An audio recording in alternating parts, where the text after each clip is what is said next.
Good morning, everyone, and welcome to today's Go Fly Master Lecture. To kick us off, I'll have Gwen Leiter, CEO and founder of Go Fly Prize, get us started today. Gwen? Thank you, Paul, and welcome everyone to today's Master Lecture with Helen Greiner. We're so pleased to welcome Helen, and we're pleased to have all of you join us. As you all know, the Go Fly Prize is sponsored by Boeing, along with several other of our in-kind partners and our organizational partners, including over 20 different aerospace and STEM organizations. And we are so pleased to have you join us for today's lecture with Helen Greiner. Helen is the founder of CyPhy Works. It's a company that builds flying robots for military and industrial applications. In 1990, she co-founded iRobot, which is a NASDAQ-listed company, and she served as president and chairman until 2008. iRobot Corporation is the most successful mobile robot company in the world, with more than 15 million Roomba vacuuming robots delivered to date. Recently, Endeavor Robotics was spun out of iRobot to focus on the military market with tactile mobile robots. Ms. Greiner received a BS in mechanical engineering and an MS in electrical engineering and computer science, both from MIT, as well as honorary degrees from WPI and Clarkson.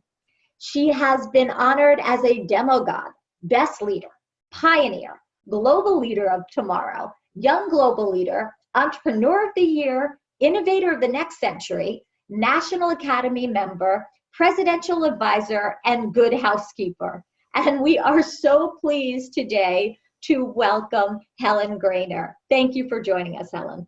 Thank you. Let me just share my screen here.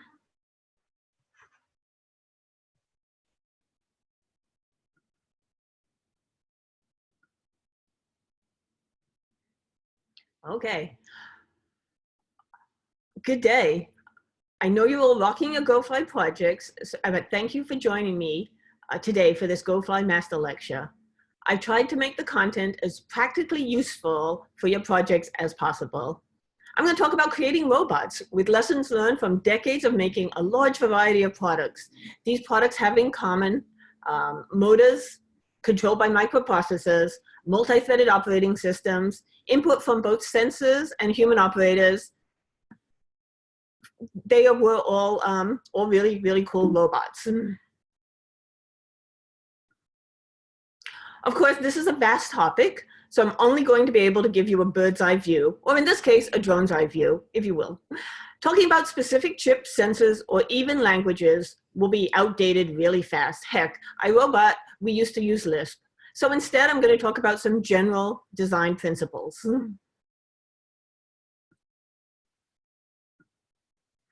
A little about me. I've worked on robots my entire career. When I was 11, that's 1977, I saw Star Wars on the big screen and I fell in love.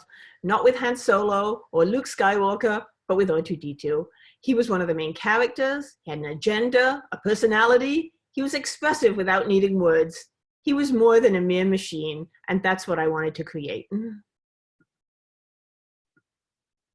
Something drew me to MIT to study engineering. Pictured, there's a hack that students did of the Great Dome at MIT made to look like R2-D2. I didn't do it. I attended MIT to learn how to build robots, and although I learned a tremendous amount there, I soon discovered that no one knew how to build mobile robots like R2-D2. So I've been involved in a lot of robot developments. Before Rumba and iRobot, we built downhole oil machines with Baker Hughes, large cleaning robots with S.A. Johnson Professional, and even toys and games with Hasbro.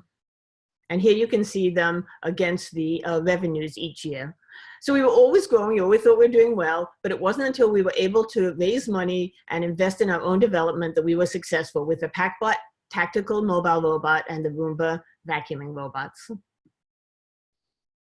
We took iRobot public in 2005, and I stayed 3 more years, and then 3 more years just on the board. That's 21 years total. I founded CyPhy in 2008 to build long-duration drones. We succeeded. We have the drones routinely fly for hundreds of hours. Both power and comms flow through a 400-foot cable. These systems are deployed with the military, and they've been credited with saving soldiers' lives. So, what I've learned about building robots along the way, really a tremendous amount. I grouped the principles into 3 sections: simplicity, complexity, and humanity. And we'll start with simplicity, of course. Simplicity. Please take simplicity to heart. There's a wise engineering saying, keep it simple, KISS for short. We sometimes make it keep it simple stupid after a particularly boneheaded choice increasing complexity. It's easy to get carried away in robotics and drones and not recognize the complexity and reliability issues caused by each additional degree of freedom and each sensor, especially unique ones. So remember, KISS, keep it simple. Product cost is probably the least relevant to your projects today. However, I believe that you should be thinking about the final market for what you are designing from the beginning. You're going to spend a lot of time on your projects, and you should be thinking about, hey, what's next? So really look at the market and estimate what the market will be willing to pay. Going to higher end technologies may mean expensive and time-consuming redesign later. So as an example, when we founded iRobot, we were building very expensive walking robots. These were great demonstrators of behavioral control systems, but not really practical robots. However, they received a lot of attention from the press, as you can see. The point of this is, don't drink your own Kool-Aid. Take a down-to-earth look at your approach and its practicality. 10. This video. 8. Photo 7. 6. 5. 4. ECT received. 3. 2. Simple. 1. 0. This is an example of the 6-legged walking robots in action. +5. +6. +7. +8. +9. +10. 11. Shut down. The walker was inside this brilliant pebble made by the Ballistic Missile Defense Organization. In this test flight, a stabilized spacecraft uses rocket jets to show the motions needed to land on another planet or the moon, and our rover was embedded in a cocoon inside. We were told that this demo led NASA to include Sojourner rover in a cocoon for the 1997 Mars landing. So, cost. When we launched Roomba in 2002, we did it for just $200, which was amazing considering our background. Here's a picture of the first one. The price point was essential in having people take the risk on an unknown company and try it.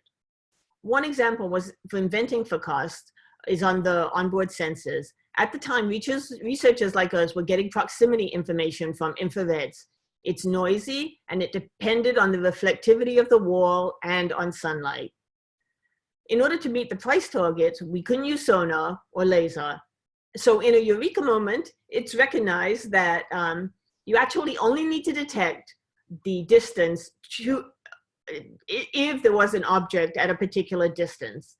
The infrareds are angled to give the reflections at that distance, and voila, we had a reliable, cheap, low-cost proximity sensor for following walls and avoiding tumbling down the stairs. So sometimes a hard cost goal really helps you get to the right solution. Modularity. Please design your systems to be modular. It takes some extra effort, but it's going to save you time and money in the end. You will need to take apart the systems more times than you expect. You will want to be able to test the subsystems independently. You are not going to regret the effort you make in making the components modular. We didn't make the very first generation Roomba modular. It was hard to assemble, hard to perform statistical reliability checks, and the worst part, if any little thing went wrong, the whole robot came back to us. So one example was the treads on the wheels wore out too quickly. So instead of sending a new wheel or a new wheel module, we had to send an entire new robot. By generation 3, we had this figured out and in production, and it made a huge difference. If a wheel motor, for example, burned out, we just replaced the wheel module. You can see here, even after the warranty period, customers could find them self-serve on our website or even on Amazon. So learn from our mistakes and think of modularity from the beginning, and you're not going to regret it. In the CyPhy Works park, the struts are modular, so they can be replaced easily in the field. In fact, no tools are required, which is what our customers need. Road mapping. Getting to product, or in this case, the fly-off, is the priority. Choosing what's in and what's out of each generation is so critically important. Feature creep is truly the enemy. Having a roadmap is really important. For example, we always knew that recharging station was important for Rumba, but our first generation didn't have one. Why? Because it would have delayed the launch by a year. Another example I used to get questions on when I spoke is, can't you make Roomba voice controlled? And yes, we could. But when I asked people how much it costs, they would usually say less than $10. Well, today, Roomba can respond to voice, and it's free, as long as you have an Alexa. The point being, just because you can do something doesn't mean that you should. So pick what's necessary and park the other items on your roadmap until after launch. Human interfaces. Keep interfaces simple. One great innovation on the Roomba was the large push button interface that just says clean. That's all your average user wanted to do. Later, as they got engaged, they might try the scheduling, etc. We didn't have this interface from the beginning. The original interface wasn't terrible. It was 3 buttons, labeled S, M, and L. But we got questions. What do they stand for? Small, medium, and large, by the way. And then, well, what is a small room? How big is that? Do I really have to go measure my room? So the power switch was also labeled 0 and 1. And people asked us, I understand the O, that's for on, but what is the I? So the simpler the interface, the more liked your product will be. So the reason I stress keeping things simple in the last section is because robots are complex. Every additional sensor, motor, thread increases the complexity. Nowadays, it's common to have dozens of microprocessors in a robot or drone, performing some very low-level functions. Even if you try not to make things complex, it will be anyway. Roomba navigation is an example. To manage the complexity, we built the behaviors from the bottom up. That bug-inspired research at MIT might not have contributed to successful products, but it did form the basis of the Roomba software architecture. It was noted that with very modest computational assets, insects navigate, forage, and cooperate. And to meet the consumer price point, we really only had very modest computational assets to work with. This slide shows an example behavior diagram from the original Roomba. For clarity, we've cut most of the connecting lines, and there's only 67 behaviors shown, and there's actually a lot more. But in principle, it operates the same way. 15 years after launch, after I left the company, a navigation system was added. The navigation system makes maps of the entire floor using visual SLAM. SLAM stands for simultaneous location and mapping. I was so happy when my Roomba cleanly navigated from room to room in order to get back to its base station. And now I know that the lower level and safety behaviors, not to fall down the stairs, will always be prioritized. Location is foundational to autonomy, and now the Roomba knows where it is. My bet is soon it will classify objects and even concentrate cleaning below the kitchen table, for example, where my 3-year-old puts most of her food. Here's a video of the Roomba building a map using visual SLAM. It's being accelerated, of course. But we couldn't have imagined doing that in 2000 with a 75-cent camera because we didn't have the computational assets on board for the cost we needed to deliver with. So sometimes you have to wait to put things you want on your roadmap into production.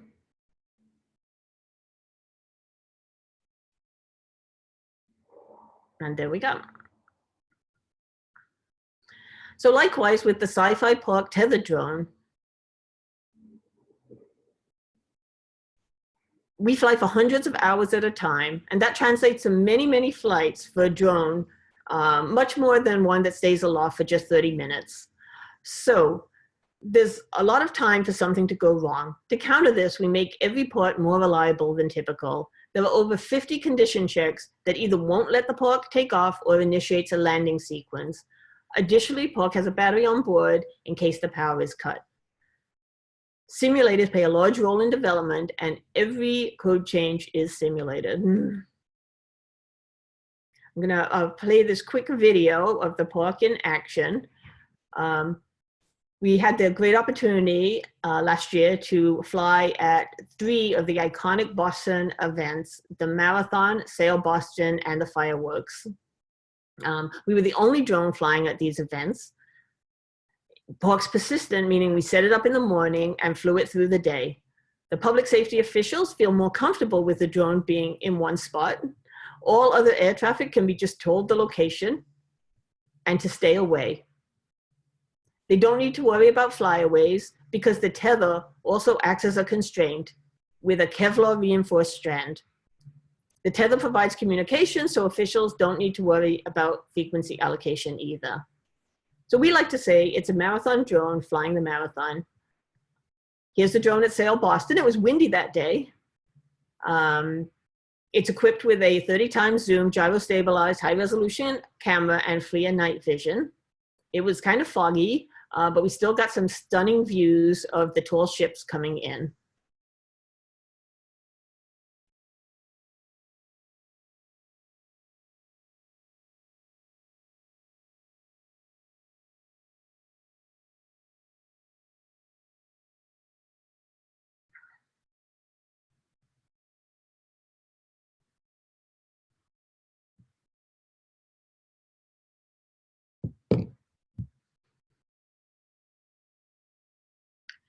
And of course, Boston events would not be complete without the 4th of July.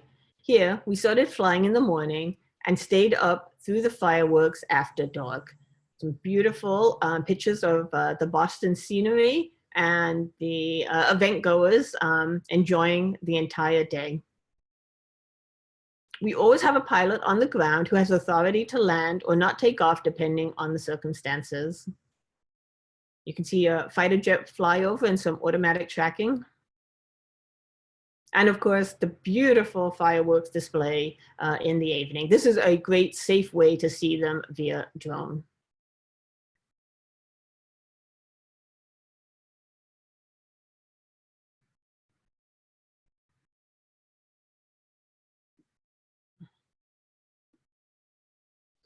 So to clarify, when I say bottom-up design, I'm not talking about building everything yourself. Bottom-up in this sense refers to bringing multiple systems together and how the sensor data is processed, prioritizing real-time reactions to environmental changes. As a first mover at iRobot, we did actually build everything ourselves because the tools didn't exist in the microprocessor size for consumer products.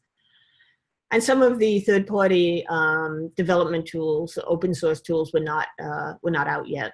However, in the drone space, there's a lot of third-party tools today. Linux is an operating system, robot operating system, drone code, PX4 as an autopilot, and AirMap to tell you where other drones are flying. And I suggest making use of these resources and concentrate on the part of the development where you can add your unique value.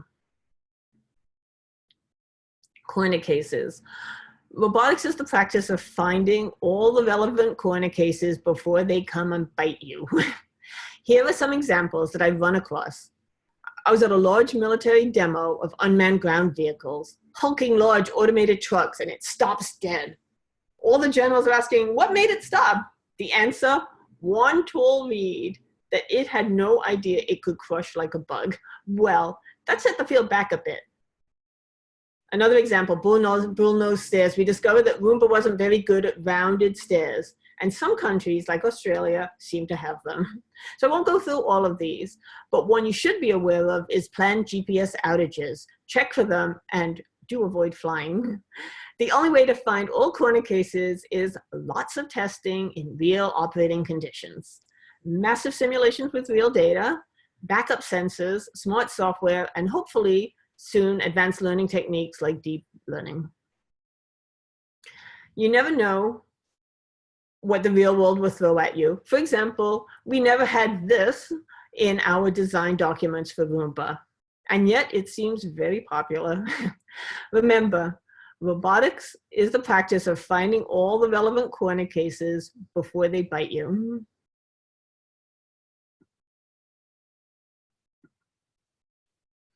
Environmental. Robots face challenging environments, not usual for most computer systems. You wouldn't want to do this with your laptop. RF, temperature, dust, humidity, water, static electricity being collected. They've got incredible usage with vibration and shocks. And instead of just a microprocessor, you have to deal with the above on all the processors, the sensors, and the motors. So robots are challenging. But designed for the real environment. When I started, mobile robots were basically laboratory equipment. So we asked, what if we can build them for a mission? What if they were hardened to 400 Gs? What if they could be portable? What if they could climb right upstairs? What if they were waterproof to go through sewers? Well, the military agreed and funded this work at iRobot, where I was the principal investigator. We made every element of this robot help absorb the shock, the treads, the rims, the spokes, the chassis, etc.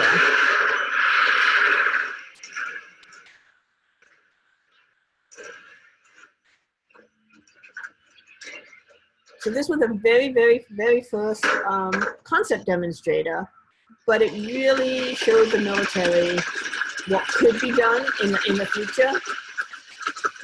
So if you design for the real environment where they're going to be used, you've got a lot more chance of a successful product. Did we have everything right? No, it took many generations, but we got on the right track to make these systems practical.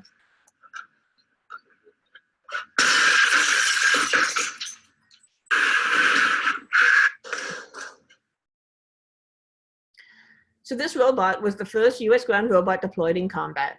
Here's a little of the backstory. The Vice Chief of the Army says to a colonel, Colonel Jetty, what are we going to do about the caves? We're just tying ropes around people, around soldiers, and sending them in, just like we did in Vietnam. And Colonel Jetty replies, well, robots. The chief says, but they're in the research lab, and I've seen the roadmap that says they're going to be there for 10 years. Colonel Jetty says, I'll get them deployed in 90 days. And he calls me after the meeting and says, can we deploy the robots? And I say, yes, and that was the beginning of the Army's rapid equipping force. The robots were deployed. They cleared caves, bunkers, buildings. The robots took the initial risk, which is really important. I'm very proud of the success, not just because they've been credited with saving the lives of hundreds of soldiers and thousands of civilians, but also the success opened up funding for other life-saving equipment through this rapid equipping process, going around the military's time-consuming process for things like handheld GPS and bulletproof vests, other life-saving technologies. Here's a PackBot being used in the field in Iraq. You can see it by the sign. And it's doing a bomb remediation mission. And that's what sometimes happens. And there goes their robot. what I love about this video is the guys are laughing. And of course, they wouldn't be laughing if that was an EOD, one of their teammates. So that's how they sometimes go into the field. And this is how they come back. One of these was carried into a robot hospital by a big burly Marine. He said, can you fix him? With tears in his eyes. And I hope they said this voids the warranty. But, you know, joking aside, he didn't want a replacement. He wanted this one because it had completed many improvised explosive device missions. It had remediated many bombs. And he credited this robot with saving the lives of him or his teammates. So as I had dreamt as a child, we made robots that are more than machines. They had named this one ScoobyDoo, and they were very attached to it. All this was possible because even as a research prototype, we concentrated on environmental hardening. So it could be actually deployed when the time was right. ScoobyDoo. Because of all the environmental conditions, potentially unanticipated corner cases, plan for a really long integration and testing period. It must be operated in the target environment. Here's an example of one time when we didn't, the Roomba recharger. The second generation Roomba, we did a lot of accelerated testing. We did a lot of testing. It wasn't that it was an untested product, but when it went into people's homes, they started getting dead batteries. And those dead batteries took out the electronics. And what was happening is that when they left the battery on the charger for a week, it drained the battery, and that was something that we didn't test for. And sure, that was a mistake. It was a $500,000 mistake, and we think we got off cheaply because we were able to send everyone a dongle that they could put in series with the power supply, and that fixed the problem for that generation of product. But it really, really showed us that even if you're doing all the accelerated testing in the world, you have to get out into the real world, into how people actually use them in the exact situation that they will use them in. So I like to say robot newbies work on design, but robot professionals work on design, noise, thermal, power, integration, and logistics, and even reverse logistics, what to do when you have at the end of life. So the last topic is humanity. Now, I think most of you are engineers or technically inclined, but think of the people. Humans are the most important part of the system you are building. Your teammates, the pilots, the judges, the potential future customers. And you have to consider the consequences. What you are designing could hurt or kill someone. Consequences must be factored into every design, test, and deploy decision. You can read the headlines. Tesla on autopilot decapitates a driver. Uber self-driving vehicle kills cyclist. Tesla autopilot in fatal crash. You are responsible for the consequences of your decisions as designers, testers, and your deployment decisions. So if something goes wrong, if something seems wrong, call it off until it's fixed. If someone asks you to do something you believe is unsafe, don't do it. And listen to advice from people closest to the hardware and software. They usually have the best information. For example, in the Uber cyclist incident, they're saying that the cyclist might have been miscategorized as something that could be ignored.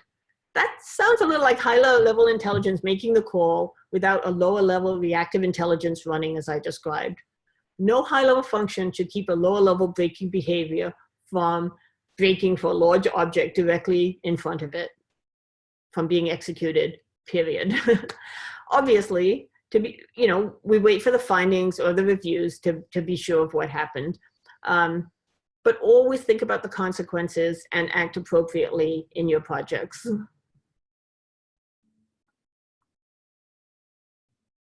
Following on the last slide, humans make incredible primary systems when focused on a task.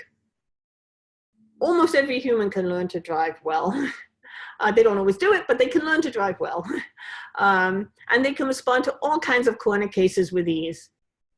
But humans make terrible real-time backup systems. They can put too much reliance on technology. If something works in many situations, they assume it's always going to work.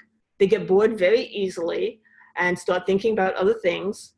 And they get fatigued. They get tired, and they need to take a break. I do think humans make good what I call phone a friend support. If my autonomous vehicle had a slow time constant issue, I would want them to phone a human for help, not a machine. Passionate people.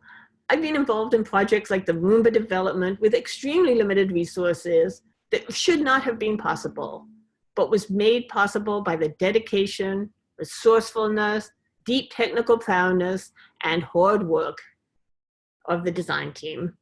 Likewise, well, the entire team. Likewise, I've seen well-funded projects fail due to poor dynamics. That's people dynamics, not physics. Lack of shared vision, lack of technical depth, and personality conflict. The original Roomba team was phenomenal. One inventor type who proposed the idea, one marketing, one business type, one system integrator, one mechanical engineer, one software guy, one electrical engineer, and one production guy, and that's it. Yet, they took the Roomba from concept to coming off production line in less than 3 years. The key attributes were that they listened to ideas wherever they came from. They didn't have not invented here. They were able to prototype ideas quickly and discard them just as quickly because some of them were no good and not practical. And they worked their butts off. They were in the office, many of them. I would see team members in the office 24/7. They truly believed in the project. It was theirs, and they were going to make it happen come hell or high water. I think it was Margaret Mead, the anthropologist, who said, "Small groups with passion can change the world. In fact, it's the only thing that ever does." I think small groups of engineers can change the world. You're working with a small team today, or perhaps even alone, and it may seem daunting, but I can attest to develop something completely new and innovative, small, passionate teams are the best. This may be your world-changing moment, so go for it.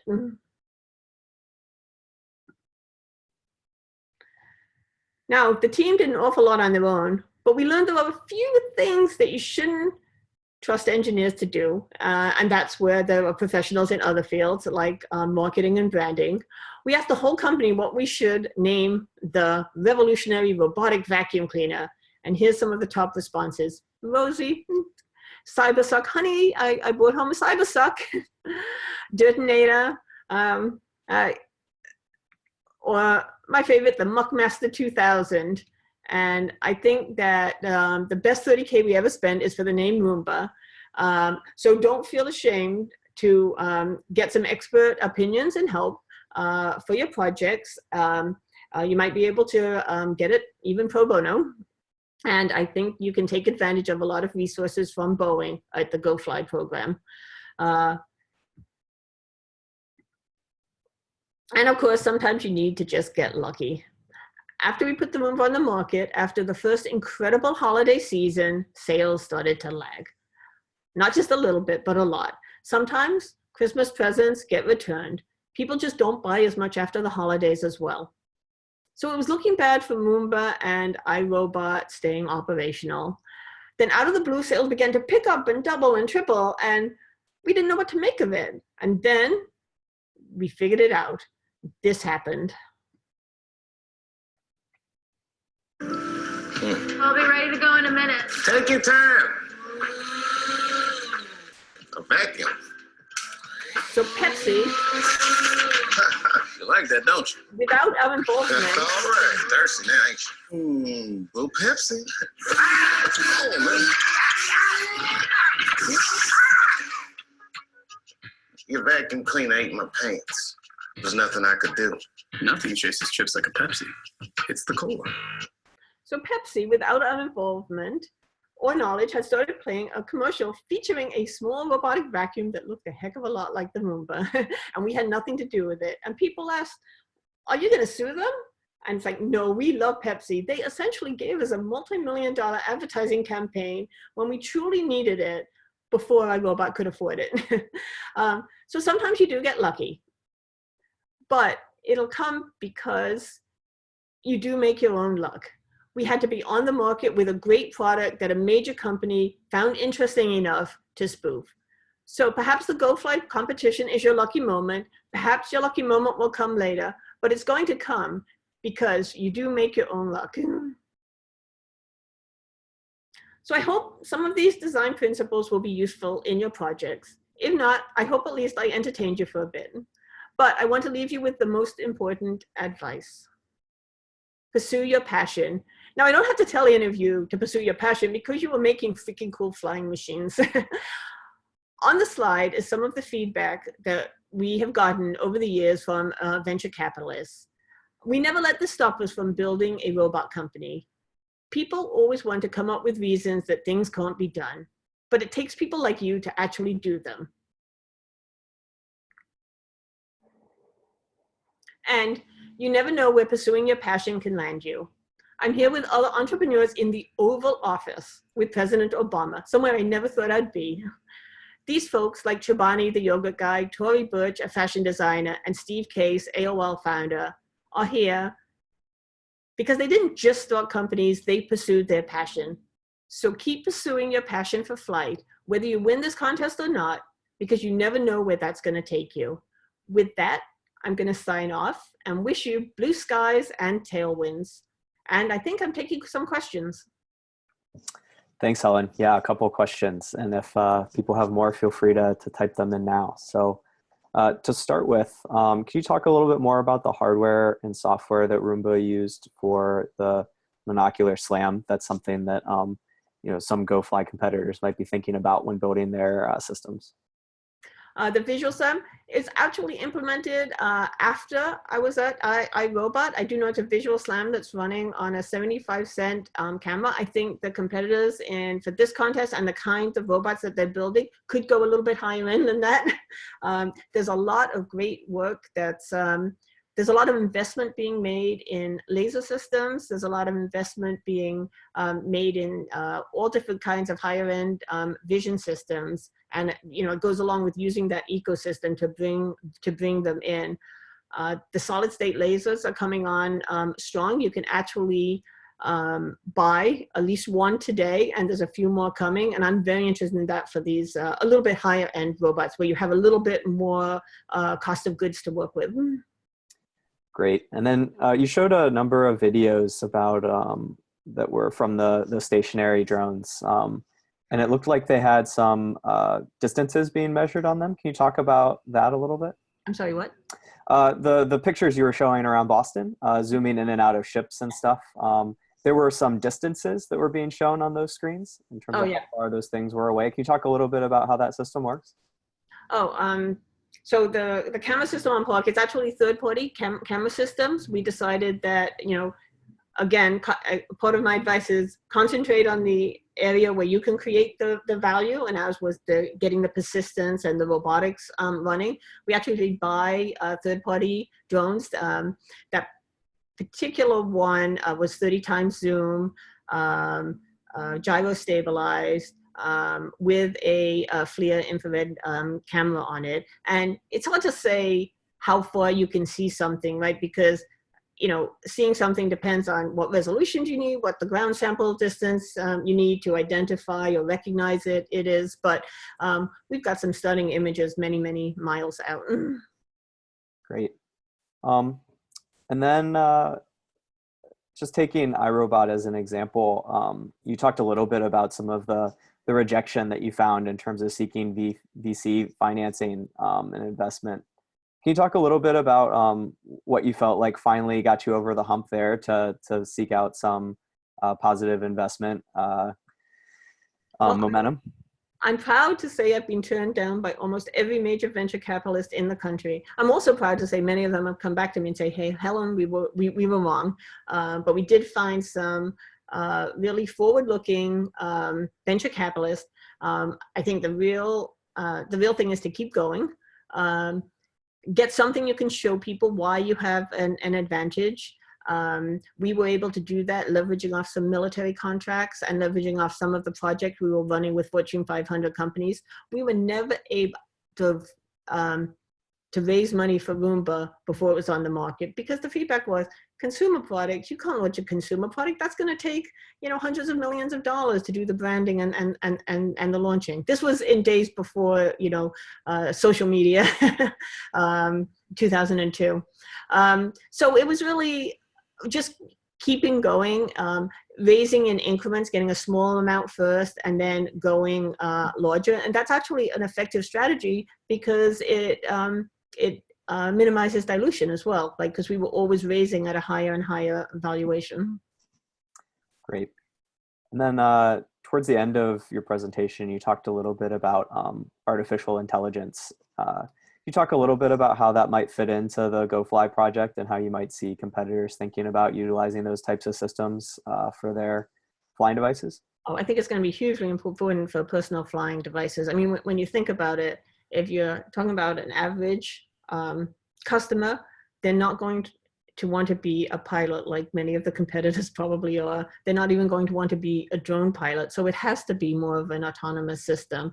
So I do believe that these personal flying devices will be drones that people sit in. And it might be fun for some people to take control of them, but I think it's in general going to be an autonomous system and the technology for this is, it's just ready now. So it's really, really great timing for those initial prototypes. I think it's going to take a little longer to get something on the market as a product myself. Sure. And then do you have any sort of overarching advice for people competing in GoFly based on your past experiences? Ooh.